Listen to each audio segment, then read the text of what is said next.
नमस्कार, मैं अदीबा हिंदुस्तानी। आप देख रहे हैं आज शहर में समाचार। बने रहिए हमारे साथ कुछ ताज़ा और नई खबरों के साथ। लोकतंत्र में वोट का क्या अधिकार है, उसी को लेकर आज शहर में समाचार के विशेष संवाददाता यासिर शम्सी ने आज एक अहम शख्सियत से समाज को रूबरू कराएंगे। वो अपने आप में एक अहम शख्सियत हैं। जी हाँ, हम बात कर रहे हैं मुफ्ती नबील साहब की। देखें आज उन्होंने वोट को लेकर क्या कहा। आदाब, नमस्कार।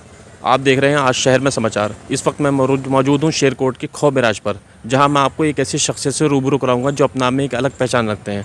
बात हम जिस सिलसिले में करने वाले हैं वो सिलसिला मैं आपको बताता चलूँ कि सिलसिला ये है कि देश में इस टाइम लोकसभा चुनाव को लेकर सरगर्मियाँ पूरी तेज़ी पर हैं। पूरे देश के अंदर चुनावी माहौल चल रहा है। नगीना सीट और बिजनौर लोकसभा सीट के अंदर 19 अप्रैल को चुनाव होना है। पहले चरण का मतदान नगीना और बिजनौर में ही होगा और 17 तारीख को यहाँ पे चुनाव की सरगर्मियाँ थम जाएंगी, क्योंकि यहाँ पे चुनाव प्रचार खत्म हो जाएगा। आज मेरे साथ जो शख्सियत मौजूद है मैं उनसे आपको रूबरू कराने वाला हूँ। वो अपने चुनावी पे अपनी बात रखेंगे। चलिए मैं उनसे बात करता हूँ। इसी क्रम में मेरे साथ इस वक्त मौजूद हैं मशहूर आलिम दीन और ज़िला बिजनौर के सदस्य जमीयत उलेमा हिंद मुफ्ती नबील साहब, जिनसे हम बात करेंगे चुनाव को लेकर के। आइए मुफ्ती साहब, आपका स्वागत है आज शहर में समाचार चैनल पर। आपका बहुत बहुत शुक्रिया कि आप आज हमारे यहाँ तशरीफ़ लाए। 19 अप्रैल को जैसे कि पहला लोकसभा का चुनाव है बिजनौर सीट पर और नगीना सीट पर, इस पर क्या कहना चाहते हैं आप अपनी बात?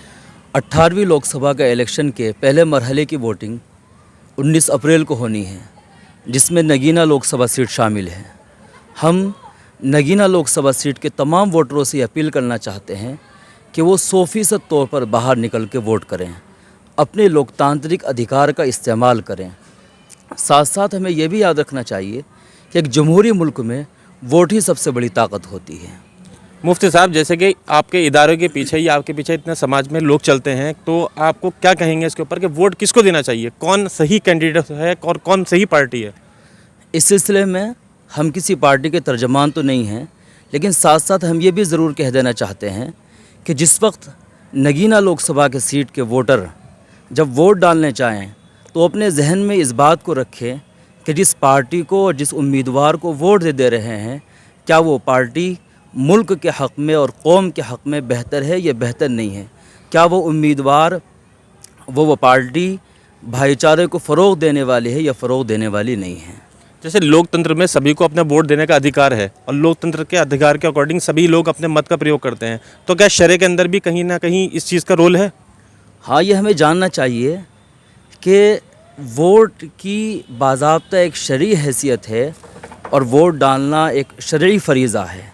जिस उम्मीदवार को हम वोट दे रहे हैं हम उसकी गवाही दे रहे हैं, यानी वोट एक शहादत है, वोट एक वकालत है, वोट एक सिफारिश है। यानी जिस उम्मीदवार को आप वोट दे रहे हैं तो आप उसकी सिफारिश कर रहे हैं। जिस उम्मीदवार को आप वोट दे रहे हैं आप उसको अपने वोट का वकील बना रहे हैं। जिस उम्मीदवार को आप वोट दे रहे हैं आप उसकी सिफारिश कर रहे हैं, आप उसकी शफाअत कर रहे हैं।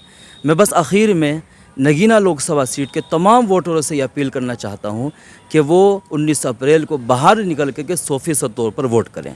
बहुत से लोग अपने वोट को बेचने का काम करते हैं, सिर्फ पैसों के लिए अपने वोट को बेचते हैं। उन लोगों के लिए आप क्या कहना चाहेंगे? इस सिलसिले में हमें शरीयत के जो हुक्म है उसको जानना चाहिए कि वोट बेचना और उसको यानी अपने वोट पर पैसों पर बिक जाना ये बिल्कुल नाजायज़ और हराम काम है। बहुत से लोग अपने घरों के अंदर रहते हैं, सिर्फ घरों के अंदर टीवी देखते हैं और चुनावी चर्चाओं पर बात करते हैं, मगर आज भी बहुत लोग ऐसे हैं जो वोट देने के लिए घर से नहीं निकल पाते। तो उन लोगों के लिए क्या खास मैसेज है कि अपने वोट का प्रयोग किस तरह से करें? मैंने आपसे अभी भी कहा है कि आप बाहर निकलिए 19 अप्रैल को और अपने जो है महल्ले वालों को और दीगर अफराद को लेकर के जाइए और हर हालत में आप वोट करिएगा। मैं आपका बहुत बहुत मशकूर हूँ कि आपने इन तमाम सवालों का जवाब मुझसे लिया है। आपका बहुत बहुत शुक्रिया। मेरे साथ थे मुफ्ती नबील अहमद, जो कि अभी आपको वोट का महत्व बता रहे थे। मैंने उनका जो बयान लिया है, इस बयान को ज़्यादा से ज़्यादा शेयर करिए, चैनल को लाइक कीजिए, सब्सक्राइब कीजिए। लोगों को अपनी वोट की ताकत का एहसास होना चाहिए कि दीन की रोशनी में भी वोट का महत्व है। जय हिंद, जय भारत।